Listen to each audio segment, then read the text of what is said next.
خلوت، وہ خلوت جس میں انسان کے لیے گناہ کا میدان ہموار ہو جاتا ہے، لغزش کا میدان ہموار ہو جاتا ہے، اس خلوت میں مت جاؤ، یہ وہی گندا پانی ہے یہ خلوت۔ اس خلوت میں جانے سے گناہ سے نہیں بچ سکتے، پھر ان خلوتوں سے پرہیز کرو، ان خلوتوں میں مت جاؤ۔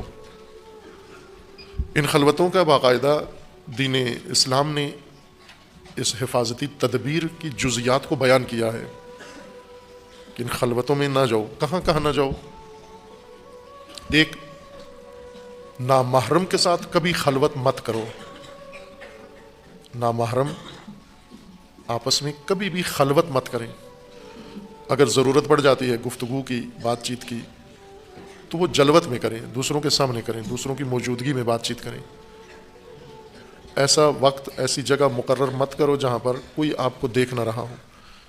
یہ خلوت گندگی کا کنواں ہے، یہ خلوت وہی گندے پانی کا مجموعہ ہے، تالاب ہے جس میں آپ ڈوب رہے ہیں، چھلانگ لگا رہے ہیں۔ اس خلوت کے گناہ سے کوئی بھی نہیں بچا سکتا آپ کو، اور یہی خطرناک گناہ ہے، سب سے خطرناک گناہ جنہیں انسان چھپ کے خلوت میں بجا لاتا ہے۔ خلوتیں ممنوع، قرآن کریم کا حکم ہے خلوت مت کرو۔ حتیٰ بہن بھائی کے لیے بھی کہا گیا ہے کہ یہ خلوت نہ کریں، کم سینی میں بھی خلوت نہ کریں۔ سگے بہن بھائی ہیں اگر، جن کا ایک دوسرے کا احترام ہے، ایک دوسرے کے دل پہ اور حرمت ہے، یہ بھی خلوت نہ رکھیں، یہ ہمیشہ دوسروں کے سامنے رہیں، دوسروں کے سامنے۔ آپ اکیلے بھی، حتیٰ تنہا بھی جو خلوت ہے اسے بھی ختم کرو۔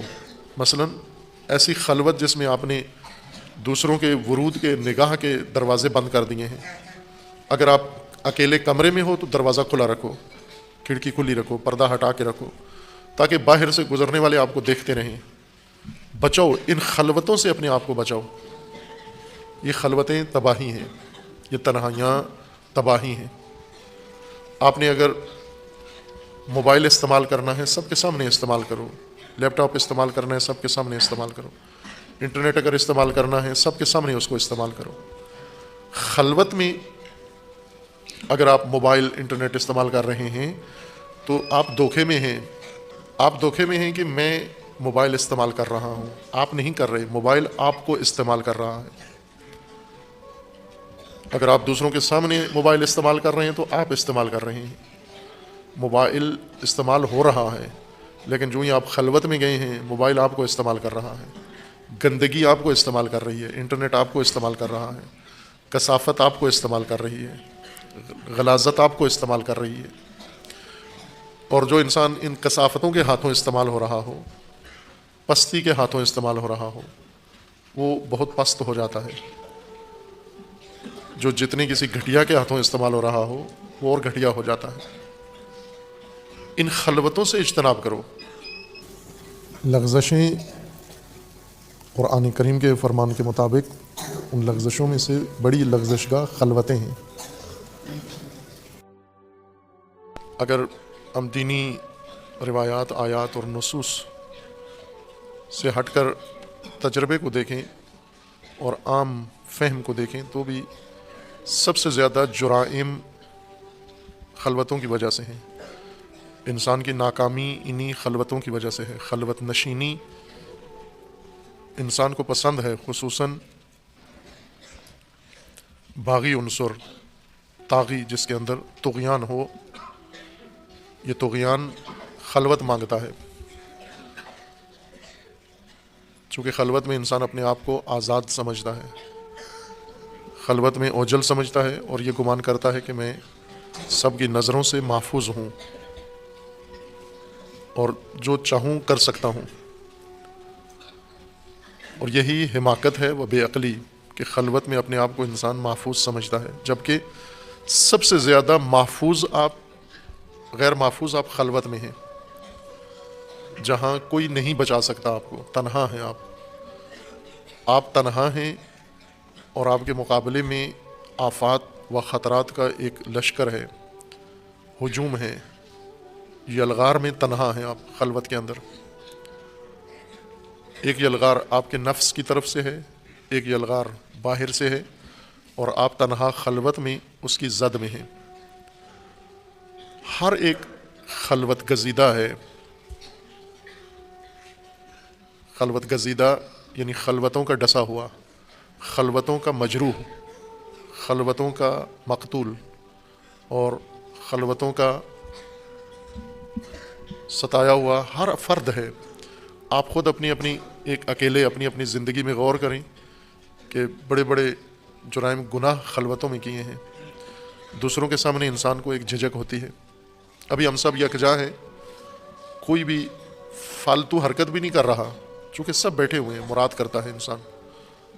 لیکن جو ہی خلوت میں جاتے ہیں، علیحدہ ہوتے ہیں، خلوت کے درجے ہیں، بعض اوقات بالکل تنہا ہوتے ہیں، بعض اوقات کسی اپنے محرم راز کے ساتھ ہوتے ہیں، کسی دوست کے ساتھ ہوتے ہیں، کسی قریبی کے ساتھ بھی خلوت میں ہوتے ہیں، یہ بھی ایک خلوت ہی ہے۔ ان خلوتوں کی تفصیل دین نے بیان کی ہے، جزیات بیان کی ہیں کہ ان خلوتوں سے آپ اجتناب کرو۔ یہ مواقع ہیں گناہ کے، معصیت کے، جرم کے، جنایت کے اور تباہی کے۔ ان خلوتوں میں انسان جب اپنے آپ کو آزاد سمجھتا ہے، در حقیقت اسیر ہیں جہاں آزادی کا احساس کر رہے ہیں، دوسرے نہیں دیکھ رہے، مجھے بڑے نہیں دیکھ رہے، وہاں اسیر ہیں شیطان کے، نفس کے، خواہشات کے ہجوم و یلغار کے اندر اپنے آپ کو آپ نے غرق کر دیا ہے۔ یہ خود ظلم بر نفس ہے۔ قرآن کریم میں ایک توبہ ہمیشہ جو انسان کو سکھائی گئی ہے اور زبان پہ چڑھائی گئی ہے اور ورد زبان بنایا گیا ہے، وہ اپنے نفس کے اوپر جو کچھ ہم نے خود ظلم کیا ہے اس سے توبہ ہے۔ ظلمت نفسی فاغفر لی، میں نے اپنے اوپر ظلم کیا ہے، اے پروردگار اسے معاف فرما جو خود میں نے اپنے اوپر ظلم کیے ہیں۔ اور یہ مظالم سب سے زیادہ ہیں، دوسروں نے ہم پر کم ظلم ڈھائے ہیں، ہم نے خود اپنے اوپر زیادہ ظلم کیے ہیں۔ ان خلوتوں کو ترک کریں۔ خلوتوں میں دل اگر پاک ہوں تو انسان محفوظ رہتا ہے۔ آلودہ دل ہرگز خلوت پسند نہ کریں، ہرگز خلوت گزینی نہ کریں، ہرگز خلوت پسندی نہ کریں، وحشت کریں۔ جیسے بعض ہوتے ہیں تنہائی سے ڈرتے ہیں، اندھیرے سے ڈرتے ہیں، اکیلے کمرے میں انہیں خوف آتا ہے۔ چھوٹا بچہ آپ اسے اکیلے کمرے میں رکھ کر بٹھا کر آپ باہر آئیں، وہ بھی بھاگ کے باہر آ جاتا ہے۔ یہی بہترین حالت ہے۔ اس بچے کا قدم بائیں کہ بچہ ہے لیکن بہت فطری اور غریزی طور پر خلوت سے ڈرتا ہے۔ اس کے دماغ میں ہے کہ مجھے اس اکیلے کمرے میں نامرئی چیزیں نگل جائیں گی، کھا جائیں گی۔ اور بڑے کو بچے سے زیادہ ڈرنا چاہیے۔ بچہ، ماں بچے کو جب اکیلے خلوت میں کمرے میں بٹھا کے باہر آتی ہے، وہ چیخنا شروع کر دیتا ہے۔ اے کاش ماں میں بھی تھوڑا سا یہ احساس پیدا ہو جائے جو بچے کے اندر ہے کہ یہ بھی خلوت میں نہ بیٹھے، یہ ماں بھی موبائل لے کے خلوت میں نہ بیٹھے، یہ بھی انٹرنیٹ پر خلوت میں نہ بیٹھے، یہ ماں بھی خلوت نشینی پسند نہ کرے جب اس کا دل تیار نہیں ہے، پختہ نہیں ہے۔ یہ بڑے بھی اسی طرح سے وحشت کریں خلوت سے۔ اکیلے کمرے خطرناک ہیں، بند دروازوں کے پیچھے خلوت خطرناک ہے، خطر ہے۔ اے کاش اس بچے جتنا شعور ہوتا ان بڑوں کے اندر، ان جوانوں کے اندر، اسے حس ہے کہ یہاں کوئی بہت خطرہ ہے مجھے۔ بچہ بھاگ جاتا ہے، روتا ہے، چیختا ہے، بلبلاتا ہے، غیر معمولی عکس العمل ظاہر کرتا ہے، اور بڑا بھائی سب کو باہر نکال کے دروازہ بند کر لیتا ہے۔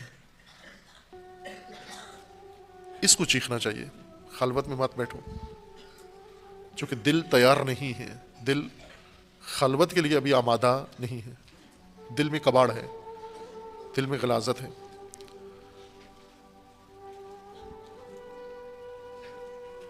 دو مرد خلوت نہ کریں، دو عورتیں خلوت نہ کریں۔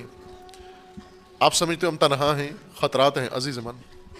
اور جیسا نہج البلاغہ میں امیر المومنین علیہ الصلوۃ والسلام کا فرمان ہے کہ آپ گمان کرتے ہو خلوتوں میں کہ تنہا ہو، آپ کو معلوم نہیں ہے کہ جلوتوں میں آپ کو لوگ دیکھتے ہیں، خلق خدا دیکھتی ہے، اور خلوتوں میں آپ کو خالق و خدا دیکھتا ہے۔ اتقوا المعاصی فی الخلوات فإن الشاہد هو القاضی۔